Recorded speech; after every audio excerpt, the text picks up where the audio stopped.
네, 아름다운 음악이 우리를 감성적이게 하죠. 네, 귀한 찬양 감사드립니다. 오늘부터 로마서로 돌아가서 16장 끝날 때까지 아마 제가 중간에 절기가 아니면 계속 말씀을 나누게 될 것입니다. 사랑 그 이상의 사랑, 제가 엄청 많이 반복하게 될 겁니다. 라는 제목으로 함께 말씀을 나누겠습니다. 지금 미국에서 가장 영향력 있는 파워 블로거 중 한 사람인 마크 맨슨이라는 사람이 있습니다. 이 젊은 사람인데요. 1984년생이니까 아주 젊은 사람이죠. 그보다 어린 사람은 나이가 든 사람처럼 보이지만 저같이 이제 나이가 50대 중반인 사람들에게는 한참 젊은 사람이죠. 이 마크 맨슨이 쓴 책의 이름이 바로 신경 끄기의 기술이라는 책입니다. 2016년에 출간되었고 아마존 그리고 뉴욕타임즈 등의 베스트셀러로 등극했습니다. 그리고 작년에 아마존에서 소개된 책 중에 가장 많이 읽은 책으로 꼽히기도 했습니다. 저자 마크 맨슨은 책의 서론에서 가장 중요한 것만 남기고 나머지는 모두 지워버리라고 말합니다. 다 딜리트하라는 것이에요. 쓸데없는 것에 신경 쓰지 말고 신경 써야 할 것에 제대로 신경 쓰라고 말합니다. 중요하지 않은 모든 것에 대해서는 번역을 그렇게 했어요. 단호하게 꺼져라고 말해야 한다는 것입니다. 정말 중요한 것에 집중해야 한다고 이야기합니다. 제가 직장 다닐 때 그런 책도 나왔어요. 사소한 것에 목숨 걸지 말라. Don't sweat on small stuff이라는 책도 나왔었는데 아주 오래된 책이긴 하지만 사소한 것에 목숨 걸지 말라라고 이야기하는 것이죠. 그는 인생의 목적 때문에 고민하는 많은 사람들의 진짜 문제는 무엇을 해야 할지 모르는 것이 아니라 무엇을 포기해야 할지 모르기 때문이다 이렇게 이야기합니다. 그래서 고민한다는 거예요. 모든 것을 가지려는 사람, 버킷리스트라고 이야기하죠. 우리가 하고 싶은 일의 목록들을 다 정리해 놓은 것, 이것을 버킷리스트라고 이야기하는데 이 버킷리스트를 모두 채우려는 사람은 아무것도 잃지 않으려고 발버둥 친다는 거예요. 집착하게 되는 것이죠. 그런데 불행하게도 어떤 부족함도 용납하지 않는 태도, 모든 것을 다 가져야 한다는 믿음이 그 사람의 인생을 지옥의 무한 궤도에 빠져들게 한다라고 이야기합니다. 그래서 오늘 우리에게 절실히 필요한 것이 뭐라고요? 신경 끄기의 기술이 필요하다는 거예요. 물론 우리 인생이 이 땅이 전부라면, 그리고 죽음이 정말 모든 것의 끝이라면 우리는 당연히 사소한 것들에 대해서는 신경을 끄고 중요한 것만 생각해야 합니다. 우리가 가진 제한된 유한한 자원을 함부로 쓰지 말아야 하고 효과가 좋은 것, 효율이 높은 것, 능률이 좋은 것, 생산성이 높은 것에 그 자원을 투자해야 합니다. 돈 안 되는 것들은 과감하게 버리고 돈 되는 것들만 붙들어야 합니다. 세상의 원리, 실용주의의 원리, 경제의 원리는 다 그런 것입니다. 당연히 그렇습니다. 그런데 하나님의 말씀인 성경은 그렇게 말하지 않습니다. 하나님은 결코 그렇게 하시지 않습니다. 하나님은 사소한 것이라고 해서 무시하지 않습니다. 하찮은 것에 대해서는 신경을 끄고 중요한 것에만 집중하라고 그렇게 말씀하지 않습니다. 시시콜콜한 것에 대해서는 거절의 지혜를 발휘하고 요긴한 것만 선택하라고 그렇게 말씀하지 않는다는 거예요. 더구나 참된 사랑은 사소한 것이라고 해서 함부로 무시하지 않습니다. 사랑 그 이상의 사랑은 사소한 것까지도 끝까지 포기하지 않습니다. 오히려 남들은 하찮게 여기는 그것에 목숨을 걸기도 합니다. 그래서 손해를 보기도 하고 바보 같다는 소리를 듣기도 합니다. 사랑의 하나님이 그러셨죠. 그래서 하나님의 사랑은 사랑 그 이상의 사랑입니다. 한없이 손해보는 파격적인 사랑입니다. 만약 하나님께서 사소한 것에 대해서는 신경을 끄시고 중요한 것에 대해서만 신경을 쓰셨다면 저와 여러분의 구원은 아예 불가능했습니다. 우리는 영원히 버림받은 존재로 살 수밖에 없었습니다. 사소한 우리, 무가치한 우리, 무기력한 우리, 죄뿐인 우리를 끝까지 사랑해 주셨기에 포기하지 않고 계속 신경 써 주셨기에 오늘 우리가 예수를 믿고 이렇게 아름다운 공동체를 이루고 예배를 드리고 있는 것입니다. 오늘 본문에 등장하는 또 다른 인물 사도 바울이 그러했습니다. 이방인의 사도로 부름받았지만 자기를 핍박하는 동족 유대인들을 포기하지 않았습니다. 저들을 끝까지 사랑했습니다. 보통의 사랑 그 이상으로 사랑했습니다. 내가 하고 싶은 사랑이 아니라 저들이 필요한 사랑으로 사랑했습니다. 이와 같은 사실을 말씀하는 오늘 본문 로마서 9장 1절에서 5절을 통해 우리는 우리의 사랑이 사랑 그 이상의 사랑이 되게 하기 위한 몇 가지 조건을 발견합니다. 첫째는 근심과 고통을 각오해야 합니다. 사랑의 길이 그저 꽃길이 아니라는 것입니다. 비단길이 아니라는 것입니다. 둘째, 목숨을 걸기도 해야 합니다. 그리고 끝으로 예수 그리스도가 그 사랑의 중심에 놓여 있어야 합니다. 오늘부터 다시 묵상을 시작하는 로마서는 크게 세 부분으로 구성되어 있습니다. 우리가 지난번에 보았던 1장에서 8절은 교리에 관한 부분이에요. 율법과 믿음의 대비를 통해 복음을 우리에게 가르쳐 주었습니다. 그리고 8장 39절이 그 결론인데 그 누구도 그 무엇도 우리 주 그리스도 예수 안에 있는 하나님의 사랑에서 끊어낼 수 없다는 거예요. 분리시킬 수 없다고 선언했습니다. 그리고 뒷부분은 12장에서 16장까지의 내용입니다. 실천편입니다. 우리가 듣고 보고 배운 복음의 적용을 다루고 있습니다. 죄와 사망의 법에서 벗어나 생명의 성령의 법 아래 살아가는 우리가 어떤 모습으로 살아야 하는지를 말씀해 주고 있죠. 그 중간에 9장과 10장과 11장이 놓여 있습니다. 유대인과 이방인의 관계에 대해서 말씀해 주고 있고 하나님의 목적 안에서 유대인들이 지니는 그 독특한 위치를 다루고 있습니다. 하나님이 비록 하나님의 아들 예수 그리스도를 십자가에 못 박아 죽이고 그 복음을 배척했다고 해서 유대인들을 포기하신 것이 아니라는 것입니다. 그리고 이 9장, 10장, 11장의 특징은 각 장이 모두 바울 자신의 개인 진술로 시작하고 있다는 점에 있습니다.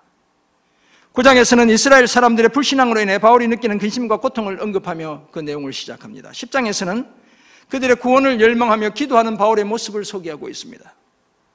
11장에서는 하나님이 아직도 그들을 버리시지 않으셨다는 그 바울의 확신을 적고 있는 것이에요.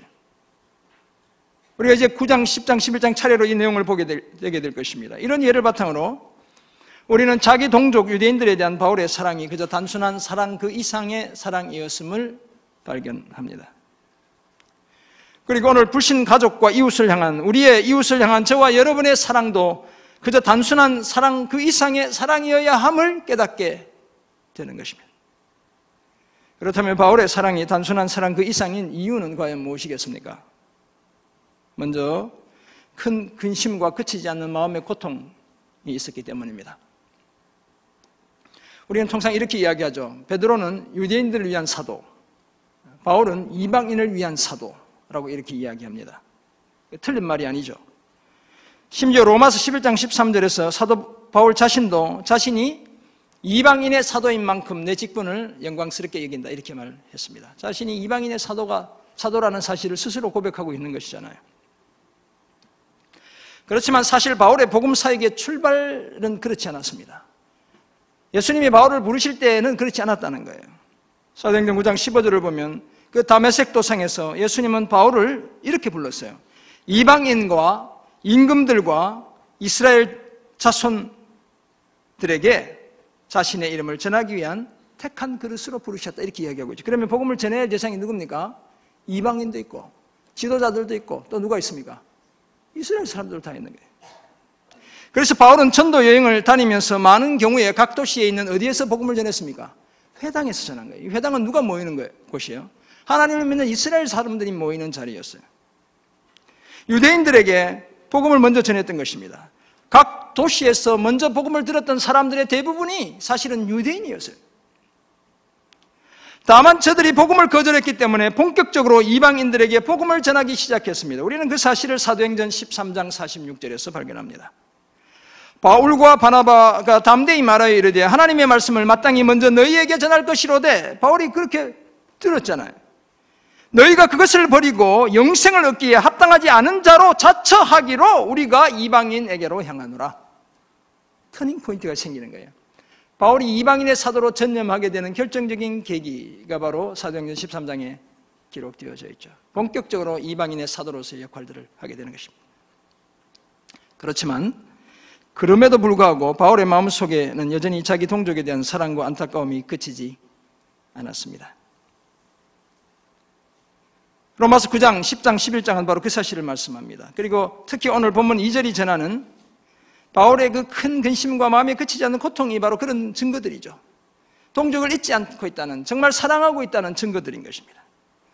동족 유대인들은 메시아로 오신 하나님의 아들 예수 그리스도를 핍박하고 로마의 군인들에게 넘겨주어 죽게 만드는 장본인이었습니다.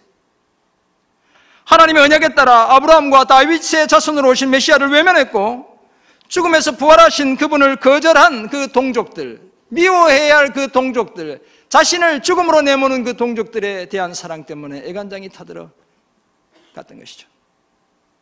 사도 바울은 전심으로 자기 동족을 사랑했고 사랑 그 이상의 사랑으로 사랑했습니다. 그래서 자신이 큰 슬픔과 마음에 그치지 않는 고통이 있다는 사실이 그리스도 안에서 하는 거짓말이 아니고 참말이라는 거예요. 주님이 그것이 진짜라는 사실을 보장해주고 있다, 이렇게 이야기하는 것입니다. 거기에 대해 자신의 양심도 성령 안에서 자신과 더불어 그 사실을 증언한다고 말합니다. 자신의 말의 진정성을 보증해줄 증인이 여럿 있다는 것이죠. 자신의 양심, 성자 하나님, 성령 하나님이 다 증거한다는 거예요. 증인이 둘셋 이상이니까 진짜라는 거예요. 여기서 근심은 고통을 수반하는 슬픔, 아프면서 슬픈 걸 이야기하는 거예요. 고통은 가슴을 쥐어짜는 그 비통함을 나타내는 것입니다. 그 근심이 크다고 이야기하고 있죠. 그 고통은 지속적이라고 말하고 있습니다. 왜냐하면 예수를 믿지 않고 복음을 거절하는 자기 동족들을, 자신을 죽이려 가는 그들을 보통 사랑 그 이상으로 사랑했기 때문에 그런 것입니다. 사랑하는 성도 여러분, 그런데 오늘 저와 여러분이 가진 근심과 고통의 이유, 우리 마음에 그치지 않는 그 고통의 이유, 큰 근심의 이유는 과연 무엇입니까? 무엇 때문에 그런 것입니까? 물론 우리 중에 육체의 질병 때문에 고통하고 근심하는 분들이 계시다면 정말 저는 설교 준비하면서 그렇게 기도했지만 그런 분들을 하나님께서 고쳐주시기를 간절히 소원합니다. 그렇지 않고 그것들 외에 혹시 내 자신의 습관적인 죄와 연약함 때문에 근심하고 고통 속에 빠져 있지는 않습니까? 지나친 내 욕심 때문은 아닙니까? 나 자신을 너무 사랑하기 때문은 아닙니까? 아니면 그 영적 게으름이나 여전히 놓지 못하고 붙들고 있는 미움과 원망 때문은 아닙니까? 이제 우리가 정말 신경을 꺼야 할 것들이 있다면 바로 그런 것들이죠. 우리를 불순종과 불신앙으로 이끄는 죄의 유혹에 대해서 우리가 신경을 꺼야 하는 것입니다. 내 욕심과 자기 사랑과 게으름과 미움과 원망에 대해서는 신경을 확 꺼버려야 합니다. 그것들과의 관계를 완전히 단절해야 합니다. 그리고 이제는 나를 넘어 내 주변을 돌아보는 여유를 가져야 하는 것이죠. 하나님 없이도 잘 살아가는 그 사람들 때문에 크게 슬퍼하고 그 사람들 때문에 마음이 찢어질 듯 아파야 하는 것입니다. 복음을 전하고 싶은 그 애타는 마음을 저와 여러분이 품어야 합니다. 끝까지 그 영혼을 포기하지 않아야 하는 것이죠. 그래야 우리의 사랑도 사랑 그 이상의 사랑이 될 수 있습니다. 내가 사랑하고 싶은 사랑이 아니라 상대방이 사랑받고 싶은 사랑이 될 수 있습니다.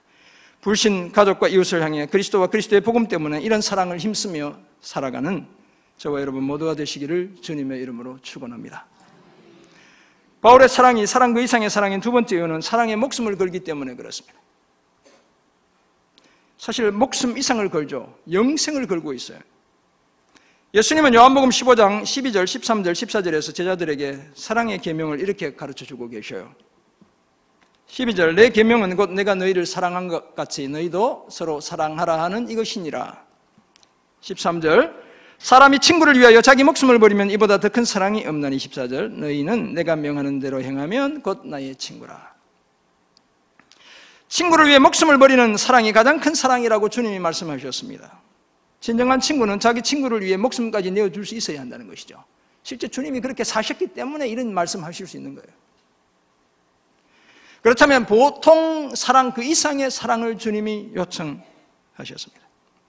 그리고 오늘 본문에 등장하는 사도 바울은 실제로 그런 삶을 살았던 인물인 것이죠. 자신의 형제, 곧 고륙의 친척, 원어 헬라어로 보면 육체를 따라 된 친척 이렇게 번역되어 쓰여져 있어요. 고륙의 친척을 위해서라면 자신이 저주를 받아 그리스도에게서 끊어져도 좋다고 말하고 있습니다. 만약 자기 한 몸이 하나님의 저주를 받고 그렇게 죽어 지옥에 떨어져 자신의 동족 유대인들이 구원을 받게 된다면 기꺼이 그렇게 하겠다라고 다짐하는 것이죠. 물론 정말 자신의 이름이 생명책에서 지워지고 긍휼 없는 심판을 받아 지옥에 떨어져도 괜찮다 이런 말이 아닌 것이죠. 더구나 사도 바울은 로마서 8장에서 세상이나 영적 세계의 그 누구도 그 어떤 존재도 그 어떤 것도 그리스도 예수 안에 있는 하나님의 사랑에서 자신을 끊을 수 없다고 이미 고백했어요. 그 사랑의 확신 속에 살아가는 사람이기 때문에 내가 지옥에 떨어질 것이다 이렇게 생각한 것이 아니라는 것입니다. 그럼에도 자신이 저주를 받아 그리스도에게서 끊어질지라도 자기 동족을 위한다는 이 고백은 바울 자신이 보통의 사랑 그 이상으로 내 민족을 사랑하고 있다는 고백인 것입니다. 이처럼 바울에게 있던 큰 근심과 그치지 않는 마음의 고통이 바로 자기 동족에 대한 사랑 때문이었어요. 예수를 믿지 않는 그 사람들 때문에 그런 것이죠. 복음을 받아들이지는 않는, 죽으시고 부활하신 예수를 주와 그리스도로 고백하지 않는 자기 동족 유대인들의 불신앙 때문에 근심하고 고통했던 것이죠. 그리고 그 근심과 고통을 넘어 이제 자신의 목숨을 걸고 있습니다. 그렇게 그들을 사랑했습니다.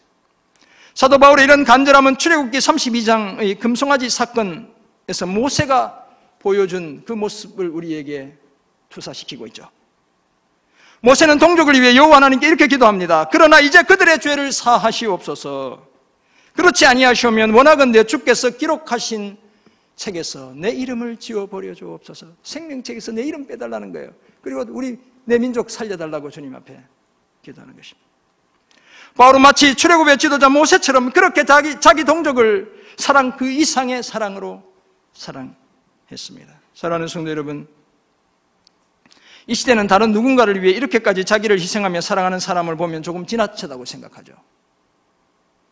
때로는 조금 이상하다고 생각합니다. 제가 이전에도 한번 말씀드렸지만 달라스 신학교에서 공부할 때 제가 날마다 커피를 사줬어요. 커피를. 저는 이렇게 사주는 걸 좋아했으니까 요즘은 좀 덜 사주는 거예요. 근데 하루는 어떤 목사님이 저보고 이런 거예요. 목사님 저랑 무슨 거래할 것 있어요? 이렇게 묻는 거예요. 그래서 제가 무슨 의도를 가지고 커피를 사주는 것처럼 생각하는 거예요. 제가 기분이 확 나빠져가지고 당신이 나한테 팔 게 뭐야? 내가 그랬어요. 무슨 좋은 물건을 가지고 있는데 나한테 그렇게 얘기하는 거야. 그러니까 커피를 한 5번만 여러분 계속 사줘 보세요. 분명히 대부분의 사람들은 저 사람이 무슨 음흉한 속셈을 가지고 있구나 이렇게 생각해요.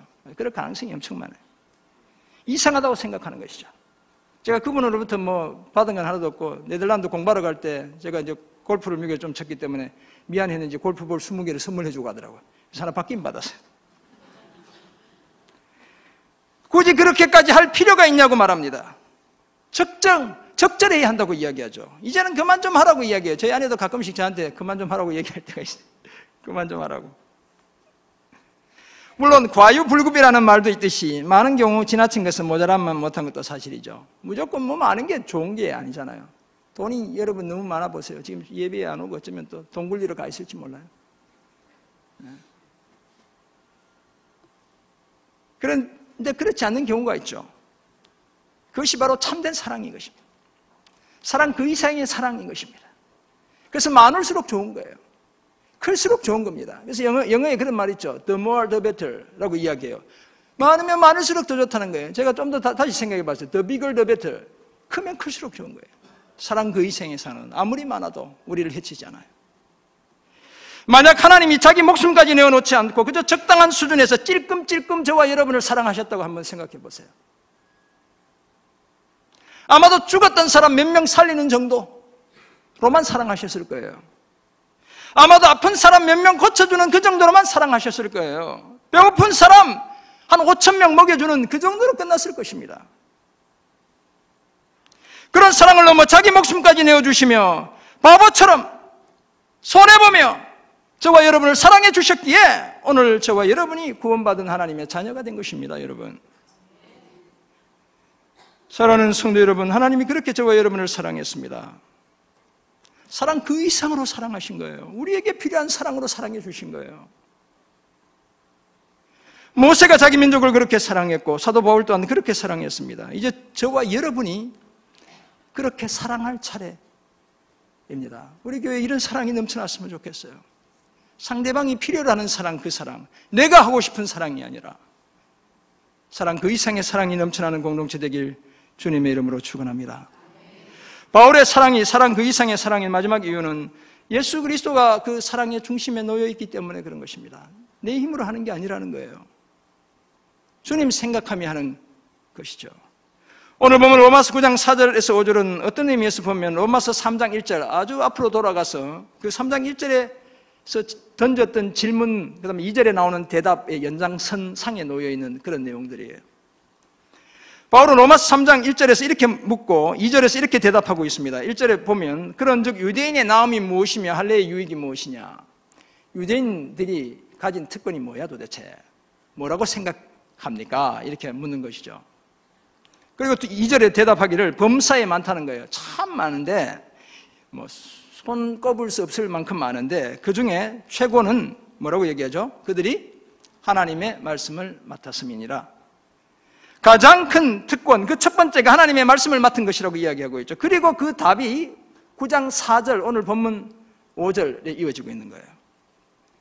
4절을 보면 이렇게 이야기하죠. 그들은 이스라엘 사람이라 그들에게는 양자됨과 영광과 언약들과 율법을 세우신 것과 예배와 약속들이 있고 5절 조상들도 그들의 것이요 육신으로 하면 그리스도가 그들에게서 나셨으니 그는 만물 위에 계셔서 세세의 찬양을 받으실 하나님이시니라.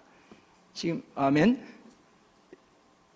9장 4절 5절에 이스라엘 사람이라는 말 빼고 무려 8가지 특권을 언급하고 있어요. 앞에 한 가지 말씀을 맡았다는 것까지 합치면 9가지를 이야기하는 것이죠.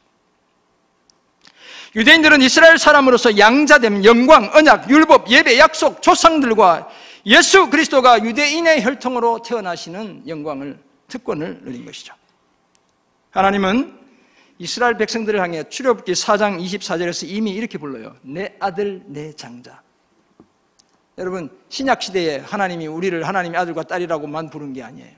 이미 구약에서 호세아 11장 1절에도 보면 내 사랑하는 내 아들이라고 부르고 있어요. 하나님이 이미 그렇게 부르고 계시죠. 누구를 향해서요? 유대인들을 향해서. 예수님이 하나님의 참 아들이시고 이스라엘은 하나님의 양자인 것이죠. 성막이나 성전의 지성소는 하나님의 영광이 임하는 자리였습니다. 유대인들은 그것을 눈으로 직접 목격했던 장본인들이에요. 그들은 하나님과 맺은 언약의 당사자였습니다. 아브라함 언약, 모세 언약, 다윗 언약 다 누가 맺은 거예요? 유대인들이 맺은 거예요. 우리 당군의 자손이 맺은 게 아니라는 거예요, 여러분. 또한 천사와 모세를 통해 율법을 전해받은 사람들이 유대인들이에요, 시내산에서. 구약의 제사와 신약의 공동체 모임에 이르기까지 온전한 예배도 다 저들의 것이었습니다. 예배의식 누가 했어요? 하나님이 정해주신 예배대로 유대인들이 한 거예요, 여러분. 저들은 하나님의 말씀이 하나님의 영을 통해 마음에 새겨지는 새 언약을 받았던 자들이죠. 에스겔과 예레미야가 얘기하는 그 새 언약, 누가 하나님으로부터 들은 거예요? 에스겔, 예레미야는 한국 사람이에요, 유대인이에요? 이스라엘 사람, 유대인인 것입니다. 제가 질문을 많이 던지는 설교자는 나쁜 설교자예요. 왜냐하면 틀린 대답할까 봐 이렇게 조마조마하게 하면 안 되거든요. 믿음의 조상들, 여러분, 위대한 믿음의 조상들 다 유대인이에요, 여러분. 예수님 족보에 나오는 여자들 빼고 다 유대인이에요, 여러분. 그리고 예수님도 유대인의 혈통으로 태어나셨다는 거잖아요. 사실 외형상으로 보면 이것들은 어마어마한 특권입니다. 하나님의 특별한 선택을 받은 아브라함의 육체적인 후손들, 그 할례받은 자들만이 누릴 수 있는 특권이죠. 우리는 사실 범접할 수 없는 특권이에요. 그러나 이런 특권들이, 여러분, 문제는 저들의 어두운 영적인 눈을 밝혀주지 못했어요. 특권이 다가 아니라는 겁니다. 저들의 어두운 길을 열어주지 못했습니다. 불신앙과 불순종을 일삼는 저들의 손과 발을 멈춰 세우지 못했습니다. 오히려 저들은 하나님의 아들을 배반했고 배척했습니다. 자신들을 지으신, 자신들을 창조하신 그 하나님을 십자가에 매달아 죽이기까지 하는 거예요. 이기심과 교만이 가득한 자신들의 손을 비우고 그저 붙들기만 하면 되는 구원을 전혀 붙잡지 않는 것입니다. 그래서 바울이 크게 근심했고 그치지 않는 마음의 고통을 느꼈죠. 심지어 자신의 목숨을 걸고 저들이 구원에 이르게 되길 그렇게 소망했습니다. 사랑 그 이상의 사랑으로 하나님의 구원에서 멀어져 있는 저들을 사랑했던 것입니다. 그렇다면 바울이 어떻게 이런 사랑을 할 수 있었겠습니까? 자신을 핍박하고, 우리가 너무너무 잘 알잖아요. 때리고 가두고 죽이려고 때를 지어 40명이 매복해서 바울을 죽이려고 하는 그 장본인들이 다 유대인들인 거죠. 그들을 어떻게 이렇게까지 사랑할 수 있었던 것일까요? 그것은 다름 아니라 바울의 자기 동족에 대한 사랑의 중심에 하나님의 아들 예수 그리스도가 놓여있기 때문에 가능한 것입니다. 사실은 사랑 그 이상의 사랑으로 동족들보다 먼저 주님을 사랑했기 때문에 가능한 것입니다. 우리는 그 사실을 오늘 보면 로마서 9장 5절 끝부분에서 발견합니다. 뭐라고 고백하냐면 이렇게 고백하죠. 그는 만물 위에 계셔서 세세의 찬양을 받으실 하나님이시니라. 아멘. 갑자기 바울의 고백이 터져 나오는 거예요. 이것은 바울이 글을 적다 보면 감정이 격해져가지고 그 하나님의 은혜 때문에 자신의 신앙 고백을 하는 장면들이 나오는데 5절의 끝부분은 바로 그런 거예요. 유대인들에 대한 얘기하고 주님 또 낫다고 얘기하니까 갑자기 이거 주님이 생각나는 거예요. 세세의 찬양받을 하나님이라고 고백하고 있죠.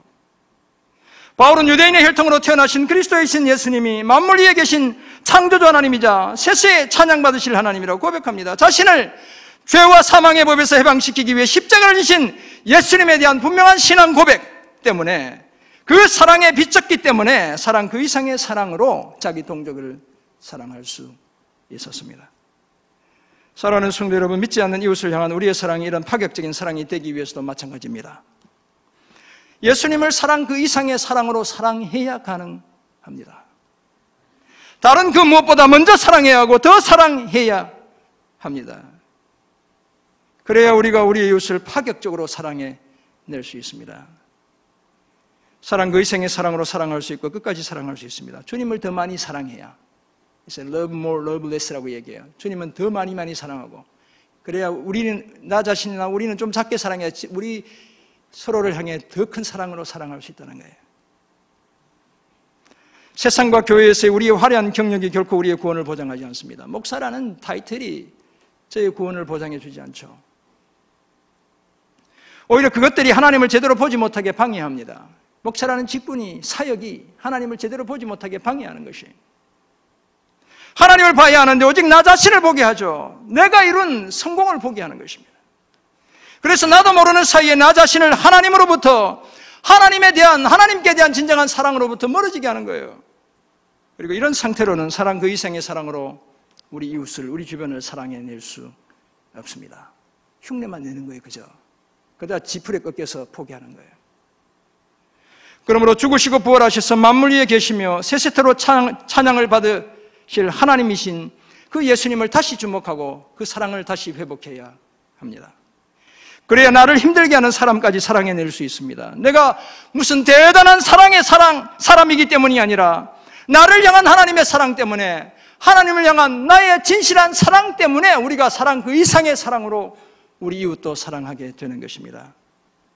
우리의 사랑의 중심에 주님을 모셔 사랑 그 이상으로 사랑하며 살아가는 저와 여러분 모두가 되시기를 주님의 이름으로 축원합니다. 그렇다면 이런 사랑을 꿈꾸는 우리는 이제 어떤 삶을 힘써야겠습니까? 먼저 하나님을 제대로 사랑해야 합니다. 대충 사랑하지 말고 정말 사랑해야 하는 거예요. 자기 목숨까지 내어놓고 동족을 사랑했던 바울의 사랑은 바울의 하나님에 대한 분명한 사랑에서 비롯된 것이죠. 하나님을 가장 사랑했고 먼저 사랑했고 사랑 그 이상의 사랑으로 사랑했던 바울, 하나님이 기뻐하시는 그 사랑, 내가 사랑하고 싶은 방식으로 하나님을 사랑하는 것이 아니라 하나님이 원하시는 방식으로 사랑했던 그 바울이 사도행전 20장 24절에서 이렇게 고백해요. 내가 달려갈 길과 주 예수께 받은 사명, 곧 하나님의 은혜의 복음을 증언하는 일을 마치려 하면은 나의 생명조차 조금도 귀한 것으로 여기지 아니하노라. 아멘. 바울의 이 고백이 자주 이런 고백들이 나오잖아요. 하나님을 너무너무 사랑하기 때문에 그런 거예요. 복음에 너무너무 붙들려 살기 때문에 그런 거예요. 은혜의 복음을 전하다가 자기 목숨을 잃게 되어도 기꺼이 복음을 전하겠다고 다짐하고 있죠. 내가 지금 복음 때문에 죽으러 간다고 이렇게 얘기하는 거예요. 그냥 직설적으로 옮기면. 그래도 그 길을 멈추지 않겠다는 거예요. 이런 하나님에 대한 사랑과 헌신이 자신을 핍박하고 복음을 반대하는 동족 유대인들을 끝까지 사랑하게 했습니다. 그러므로 우리가 이런 사랑을 하기 위해서는 무엇보다도 우리도 하나님을 제대로 사랑해야 합니다. 대충 사랑하지 말고 똑바로 사랑해야 합니다. 가장 먼저 사랑해야 하고 가장 많이 사랑해야 하고 사랑 그 이상의 사랑으로 하나님이 기뻐하시는 그 사랑으로 내가 원하는 하나님으로 만들어 놓지 말고 하나님이 원하시는 내가 되어지며 하나님을 사랑하는 그 사랑으로 사랑해야 하는 것이죠. 이런 삶을 힘써 우리를 힘들게 하는 불신가족, 이웃도 사랑 그 이상의 사랑으로 사랑해내는 저와 여러분 모두가 되시길 간절히 소원합니다. 두 번째, 긍휼히 여기는 마음을 가져야 해요. 이 긍휼은 최후의 심판의 자리에서도 필요한 하나님의 성품 중에 하나입니다. 그래서 야고보 2장 13절은 이렇게 말씀합니다. 긍휼을 행하지 아니하는 자에게는 무슨 심판이요? 긍휼 없는 심판이 있다는 거예요. 그리고 긍휼은 심판을 이기고 자랑한다. 왜냐하면 심판에서 벗어나게 해주기 때문에 자랑스럽게 되는 것이죠. 더구나 예수님은 마태복음 5장 7절에서 이렇게 말씀하셨어요. 긍휼히 여기는 자는 복이 있나니 그들이 뭘 받는다고요? 긍휼히 여김을 받는데요. 하나님은 유대인을 비롯해서 불순종하는 모든 사람들에게 긍휼을 베풀어 주시는 분이라고 로마서 우리가 11장에서 보게 되겠지만 32절에서 말씀하고 있어요. 사도 바울은 하나님의 이 마음을 이해했던 것이죠. 그래서 복음을 반대하고 자신을 핍박하는 동족들을 긍휼히 여길 수 있었습니다. 그렇다면 이제 우리도 우리를 힘들게 하는 우리 주변의 사람들, 우리의 가족들, 우리 이웃을 향해 어떤 마음을 가져야겠습니까? 긍휼의 마음을 가져야 되는 거예요. 저들의 영적 무지를 안타까워해야 합니다. 신경 끄면 되는 게 아니라는 거예요. 에이, 그냥 내버려 두지 뭘 저 인간들 저렇게 살다가 지옥 가게. 그게 아니라는 거예요. 영적 무지를 안타까워해야 하고 진심으로 아파해야 합니다. 우리를 긍휼히 여기시는 하나님의 긍휼이 우리를 통해 그 사람에게 흘러가게 해야 하는 거예요. 그래야 우리가 저들을 사랑 그 이상의 사랑으로 사랑할 수 있고 마침내 하나님의 구원이 저들의 가슴 속에서부터 역사하게 할 수 있는 것입니다. 이런 삶을 힘쓰는 저와 여러분 모두가 되시길 간절히 소원합니다. 앞에서 제가 소개해드린 책 신경 끄기의 기술에서 유용한 얘기들이 많은데 제가 오늘 좀 이 책의 내용을 비튼 거예요, 사실. 신경 끄기의 기술에서 저자 마크 맨스는 셰익스피어의 작품 로미오와 줄리엣이라는 작품 있잖아요. 제가 스크린에 띄워놨는데 그 작품에 나오는 로미오와 줄리엣의 사랑을 이렇게 정의해요. 불건전한 사랑 이렇게 정의했어요. 제가 1, 2부 때도 말씀드렸지만 영어 원전 책을 제가 갖지 못해가지고 번역이 똑바로 되는지 확인을 할 수 없는데 불건전한 사랑 이렇게 표현하는데 불륜이라는 것은 아니죠. 왜냐하면 로미오와 줄리엣은 미혼 청춘 남녀였어요. 그러니까 불륜이라는 것은 아니고 로미오와 줄리엣 두 사람이 완전히 정신이 나갔고 그것을 증명하기 위해 자살까지 했다 이렇게 적고 있습니다. 한마디로 말하면 두 젊은 청춘 남녀가 미친 짓을 했다는 거예요. 정신 나간 짓을 했다는 거예요. 우리가 잘 알지만 로미오와 줄리엣의 가문은 서로 원수들이에요. 만나면 막 죽이고 싸우는 이런 가문이잖아요. 로미오와 결혼을 부모님이 반대하자 줄리엣은 약을 먹기로 결심하죠. 부모님을 놀래켜 주려고 이틀만 죽는 약을 먹게 되는 것이죠. 죽은 사람처럼 되었습니다. 그런데 로미오가 어떻게 생각해요? 사랑하는 여인 줄리엣이 진짜로 죽은 걸로 생각하는 거예요. 그래서 자신도 스스로 목숨을 끊고 말아요. 이틀 만에 깨어나 보니 줄리엣이 있어 없어요. 아니, 로미오가 있어요 없어요? 줄리엣이 이틀 만에 죽었다가 깨어나 보니 사랑하는 남자친구 로미오가 없는 거예요. 그래서 줄리엣도 따라서 죽고 말게 되는 것입니다. 원수의 가문에서 태어난 로미오가 줄리엣 가족이 개최한 그 파티에 참가한 것이 잘못된 거라는 거예요. 줄리엣 가문에서 개최한 파티에 갔잖아요. 거기 가서 한눈에 이 줄리엣에게 훅 가버린 것, 그것이 잘못된 거라는 거예요. 사랑이 막 불꽃이 튀어가지고 그 자리에서 결혼을 약속한 것, 그것이 다 잘못된 거라고 이야기하고 있어요. 더구나 줄리엣은 약을 먹기 전에 이 손편지라도 써가지고 로미오한테 내가 약 먹고 이틀 동안만 죽어 있을 테니까 너 놀라지 마 이렇게 써서 보내야 하는데 그렇게 충분히 설명하지 못한 것, 그것이 잘못이라는 것입니다. 그래서 둘 다 죽고 말았어요. 그래서 그 사랑이 무슨 사랑이요? 불건전한 사랑이라는 거예요. 물론 불행한 결과 그 자체를 놓고 보면 두 사람의 사랑은 불건전하죠. 불행하죠. 슬프죠. 로미오와 줄리엣은 진작부터 사랑하지 말아야 할 사람들이죠. 그러면 둘 다 살 수는 있었잖아요. 지극히 현실적이어야 하는 결혼을 이 젊은 청춘 남녀가 지나치게 낭만적으로 생각한 것이죠. 그러나 심금을 울리는 사랑이라는 측면에서 이 내용을 해석하면 그 해석은 판이하게 달라지죠. 왜냐하면 한 번을 사랑하더라도 똑바로 사랑해야겠다는 생각을 불어넣기 때문에 그렇습니다. 정말 제대로 된 사랑. 사랑을 위해서는 목숨까지도 걸 수 있다는 생각을 심어주기 때문에 그런 것이죠. 사랑하는 성도 여러분, 전혀 현실적이지 못하게 자신의 목숨을 걸고 바보처럼 어리석게 불건전하게, 오늘 마크 맨슨의 표현에 따르면 우리를 사랑해 주신 분이 한 분 계시죠. 그분이 바로 저와 여러분이 믿는 아버지 하나님인 것입니다. 그래서 독생자 예수 그리스도를 이 땅에 보내주셨죠. 수치와 모욕의 십자가에 달려 목숨을 잃게 하셨어요. 비현실적인 사랑이에요. 바보 같은 사랑이에요. 한없이 손해보는 사랑이죠. 그러나 사랑 그 이상의 사랑으로 저와 여러분을 사랑해 주신 것입니다. 그리고 오늘 본문에 사도 바울 또한 그렇게 자신의 동족들을 사랑했습니다. 그 사랑 때문에 크게 슬퍼했고 마음의 고통이 그치지 않았습니다. 자기의 목숨을 걸었습니다. 그렇게 끝까지 사랑할 수 있었던 것은 그 사랑의 중심에 자신을 그토록 사랑해 주시는 주님, 자신이 그토록 사랑하시는 예수님이 계셨기 때문에 가능했습니다. 이 사실을 기억하고 하나님을 제대로 사랑하고 예수 믿지 않는 우리 가족, 우리 이웃에 대해 긍휼한 마음을 품어 사랑 그 이상의 사랑을 날마다의 삶에서 실천하며 살아가는 저와 여러분 모두가 되시기를 주님의 이름으로 축원합니다. 아멘. 기도하겠습니다. 하나님 아버지, 오늘 우리에게 주신 귀한 말씀을 기억합니다. 바보처럼 우리를 사랑하신, 아무것도 아끼지 않고 사랑하신, 사랑 그 이상의 사랑으로 우리에게 꼭 필요한 사랑으로 사랑해 주신 하나님의 그 사랑을 기억합니다.